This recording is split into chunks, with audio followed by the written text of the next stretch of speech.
Hi everyone in far off Brazil. Nice to be with you even though I can't see anybody.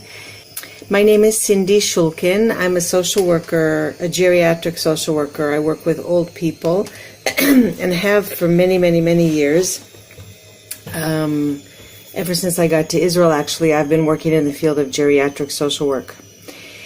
Just to give you a little bit of information about the old age population in Israel, different than in many Western countries, and certainly in all of Europe, West and East, Israel is a country with a lot of birth rate, with a very high birth rate, and so the proportion of older people in the community is a little bit lower than in other Western countries. It's not unusual for Israeli families, even not religious Israeli families, to have 3-4 children, and so the average birth rate here is much higher than in other places. Therefore, the number of old people is not disproportionate to the community. Having said that, there are some interesting things about living as an old person in Israel.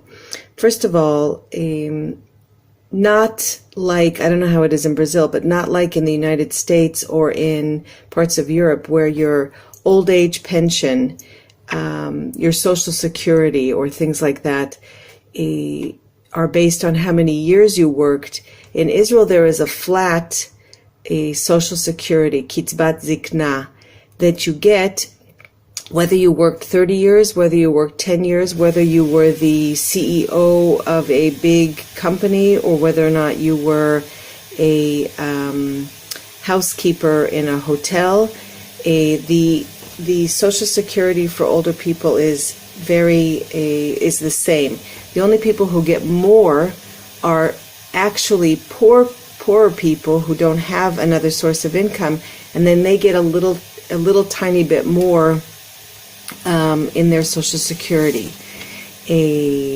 which pays for their medical insurance. Let me leave medical insurance off to the side.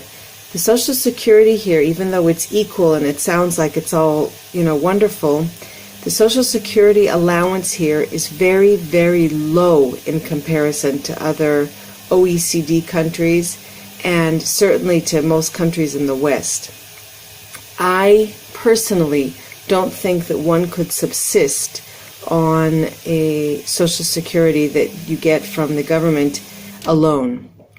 Having said that, by virtue of only having Social Security as your income and having no other forms of income, you are eligible for a certain degree of help from the government in fields like housing, medicine. There's a different cap on people who have only Social Security, and then they have to pay a different cap in terms of their medications.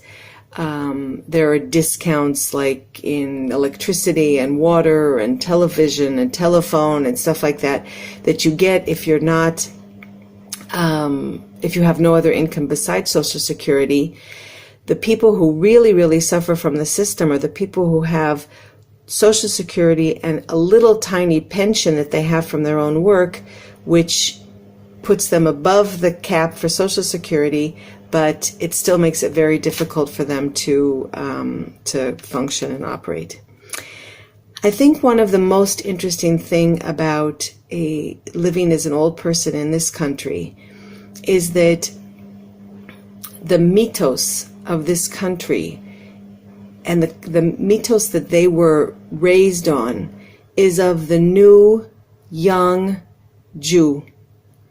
Most of the old people today came out of either Europe that was devastated by the Holocaust, or out of other countries that bordered on Israel in the Middle East and North Africa that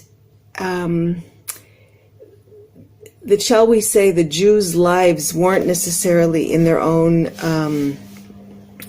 making. They felt victimized in a lot of cases. Not in every case, but in a lot of cases. And then they come to Israel when the state was being formed, or before, before the state was formed, and they find themselves in a situation where there are very few old people, because the people who were able to come over here and make it were people who were young and strong, and the lack of older people caused a certain vacuum in Israel, wherein the generation that's old today didn't really see old people in this country. There were here and there, there were people who came over in whole families, but certainly from Western and Eastern Europe, there were no real serious people who were older that came over after the Holocaust. They didn't survive.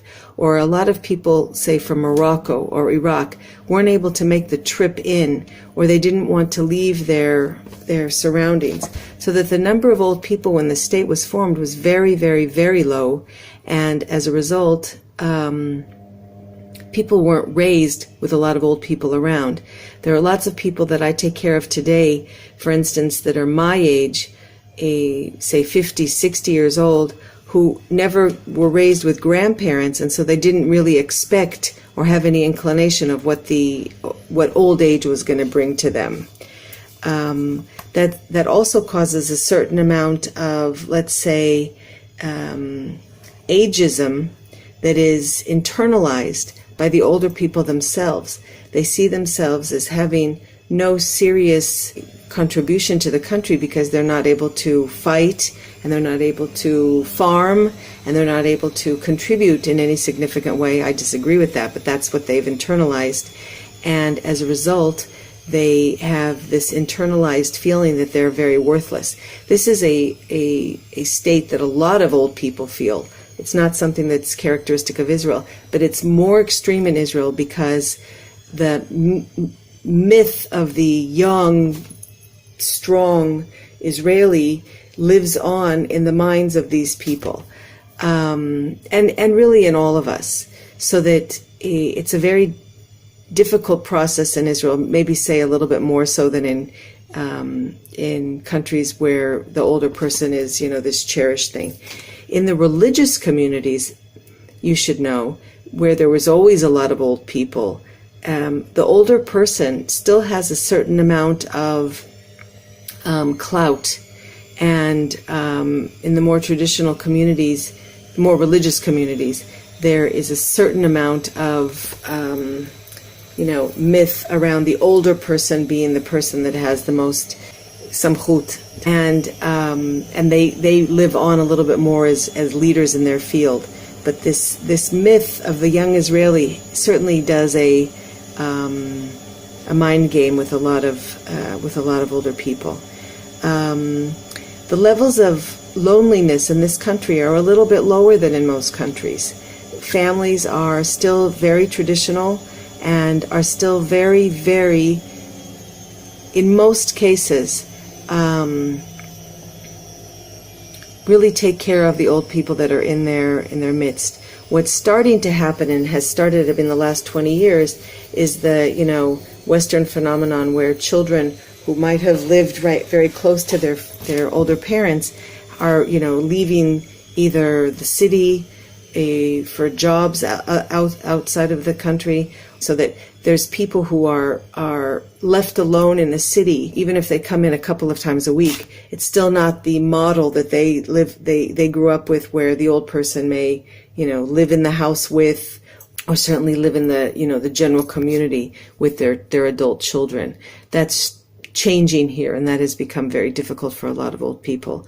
The change came a little bit later than in other Western countries, and so we're seeing that now happen quite a bit. I think that that's probably all I have to say. Bye, everyone.